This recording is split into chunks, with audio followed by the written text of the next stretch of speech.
नमस्कार दोस्तों, स्वागत है आपका स्टडी विद नील में। तो दोस्तों आज अपन स्टार्ट करते हैं बायोलॉजी का जो इम्पोर्टेंट ऑब्जेक्टिव थे उसका अगला वीडियो। अब तक अपन बहुत सारे वीडियो देख चुके थे, तो आज स्टार्ट करते हैं फिर से इसका अगला वीडियो। तो दोस्तों पहला क्वेश्चन देखते हैं। आज पहला क्वेश्चन क्या है आपके पास, एलएसडी के प्रवर्तक कौन थे। तो दोस्तों एलएसडी के प्रवर्तक कौन थे, हाफमैन, बांडरा, शिंदमैन या फिर बेक। तो आपको ऑप्शन दिए गए हैं 4, इसमें से आपको बताना है। इसके बाद आंसर समझने के बाद पढ़ेंगे अपन कि एलएसडी होता क्या है, इसको समझेंगे अपन। तो सबसे पहले इसका आंसर क्या हो जाएगा, हाफमैन। क्या हो जाएगा, हाफमैन। एलएसडी के जो प्रवर्तक थे या किसने खोजा था इसको, हाफमैन ने खोजा था, एक वैज्ञानिक थे। अब समझते हैं दोस्तों कि एलएसडी होती क्या है। पहले एलएसडी का फुल फॉर्म देखते हैं। एलएसडी का फुल फॉर्म हो जाएगा लिसर्जिक एसिड डाई एथिलेमाइड।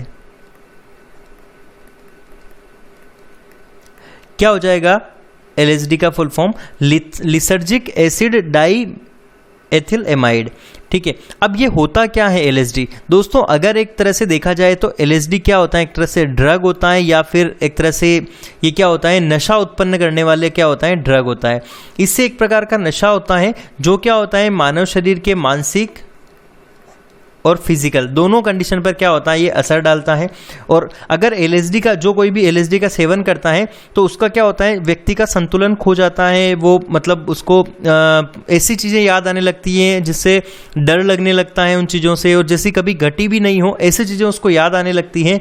और मतलब वो आसपास के जो वातावरण होता है, एनवायरनमेंट होता है, उससे बिल्कुल अलग महसूस करने लगता है। तो एलएसडी क्या है, एक ड्रग है जिसका फुल फॉर्म क्या है, लिसर्जिक एसिड डाईएथिलेमाइड, और इसका प्रवर्तक कौन थे, हाफमैन। नेक्स्ट क्वेश्चन देखते हैं।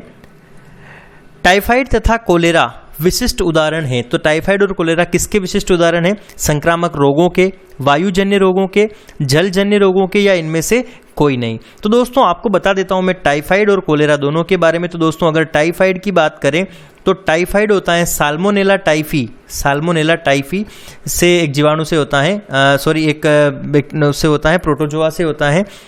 तो ये क्या करता है, इससे टाइफाइड रोग होता है, टाइफाइड रोग होता है। और जो विब्रियो कोलेरा है, कोलेरा क्या है, विब्रियो कोलेरा, विब्रियो कोलेरा, इससे कौन सा रोग होता है, हैजा होता है। तो दोस्तों आपने सुना होगा कि टाइफाइड और हैजा क्या होता है, कंटामिनेंट फूड एंड वाटर, यानी कि जो दूषित पानी और जल होता है, इनसे क्या होते हैं, ये दोनों रोग होते हैं। टाइफाइड और हैजा किससे होता है, दूषित जल और भोजन से। तो यहाँ पर क्या हो जाएगा, जलजन्य रोगों से क्या हो जाएगा, टाइफाइड और कोलेरा हो जाएगा। नेक्स्ट क्वेश्चन देखते हैं। डार्विनवाद की सबसे बड़ी कमजोरी इनमें से किसकी व्याख्या की कमी थी। जो डार्विन ने जो अपनी थ्योरी दी थी उसमें किसकी व्याख्या उन्होंने नहीं की थी। प्रचुर संतानोत्पत्ति, विभिन्नताएं मतलब वेरिएशंस, योग्यतम की उत्तरजीविता यानी कि सर्वाइवल ऑफ फिटेस्ट, और जीवन संघर्ष। तो किसकी उन्होंने व्याख्या नहीं की थी। तो आपके पास ऑप्शन है, आंसर बी हो जाएगा कि वेरिएशंस जो आते हैं, पीढ़ी दर पीढ़ी जो वेरिएशंस आते हैं उनकी व्याख्या डार्विन ने नहीं की थी। नेक्स्ट क्वेश्चन देखते हैं। मेंडल ने अपनी चिर प्रतिष्ठित वंशागति नियमों को मतलब लॉ ऑफ इनहेरिटेंस, वंशागति नियमों को प्रतिपादित करने में जिस जीवधारी का उपयोग किया था वह कौन सा था। तो जो मेंडल ने सबसे पहले जो मेंडल ने वंशागति के नियम दिए थे उसमें किस पौधे के ऊपर रिसर्च की थी उन्होंने। तो ड्रोसोफिला, स्नैपड्रैगन, गार्डन पी या फिर स्वीट पी।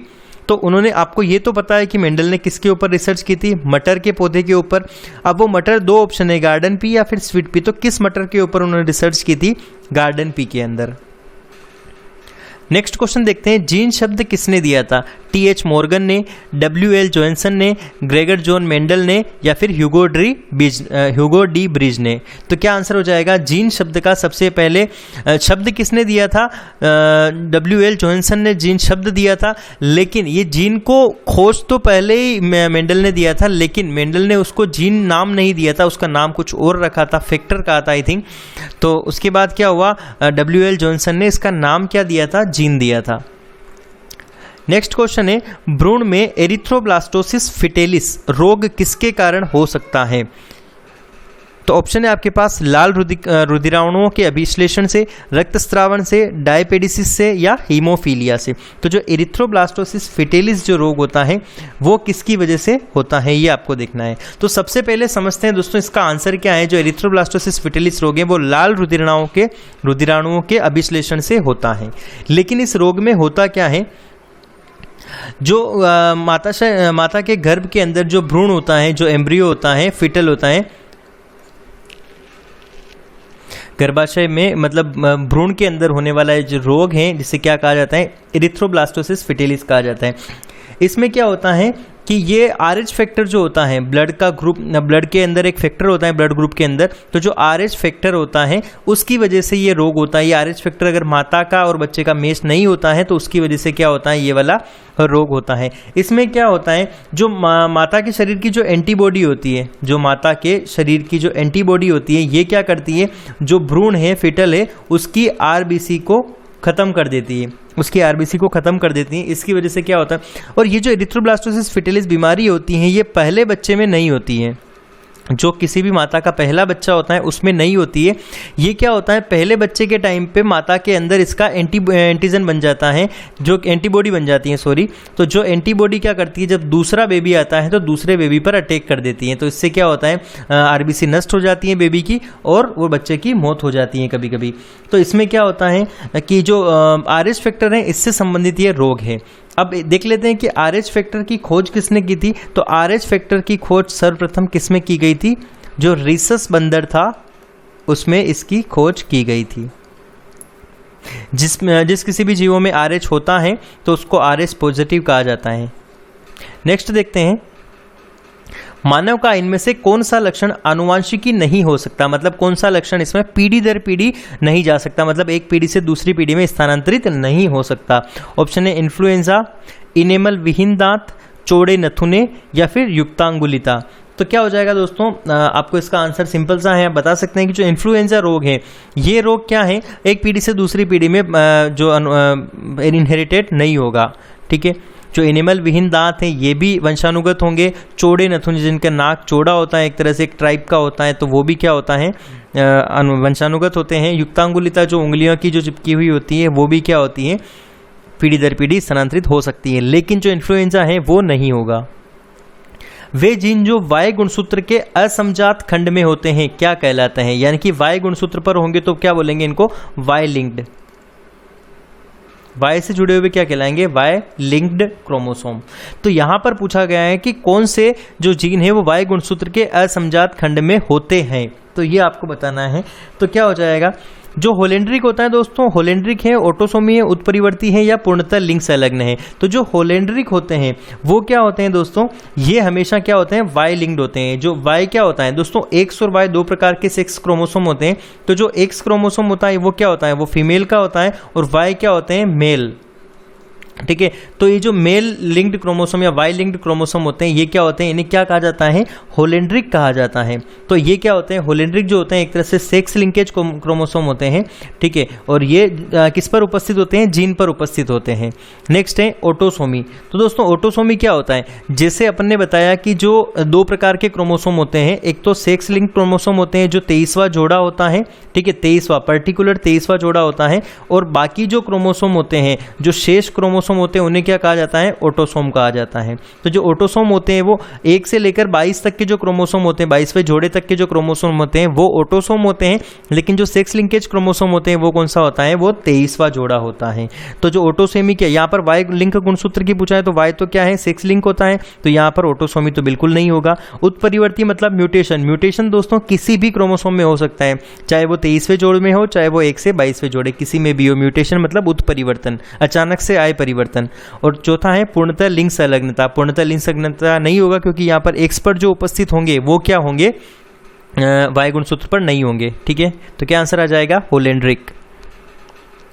नेक्स्ट क्वेश्चन है, इनमें से किसे आधुनिक मानव का सीधा पूर्वज माना जाता है। ऑप्शन है रामापिथेकस, होमो हेबिलिस, होमो इरेक्टस या इनमें से कोई नहीं। अब क्वेश्चन को समझते हैं। यहाँ पर पूछा गया है कि इनमें से कौन सा आधुनिक मानव, आधुनिक मानव किसे कहा जाता है, होमो सेपियंस को। तो कौन सा जो है वो होमो सेपियंस का जस्ट पहले वाला पूर्वज जिसे माना जाता है वो कौन सा है, ये आपको बताना है। तो अगर दोस्तों अपन मानव का जो आधुनिक मानव का जो विकास क्रम देखते हैं तो सबसे पहले कौन से मानव आए थे, तो इसे कहा गया था रामापिथिकस।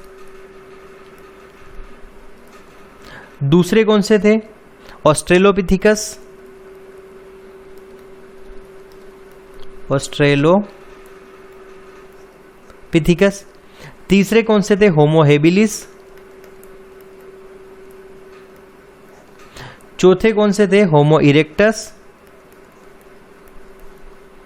और पांचवे कौन से थे, होमो सेपियंस। तो यहां पर होमो सेपियंस का जस्ट पूर्ववर्ती पूर्वज कौन है, होमो इरेक्टस। तो आपका आंसर क्या हो जाएगा, होमो इरेक्टस।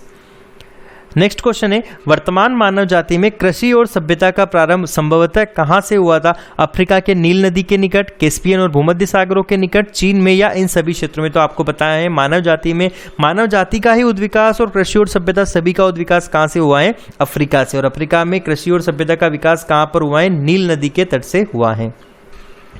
नेक्स्ट क्वेश्चन है, क्रेब्स चक्र क्या है?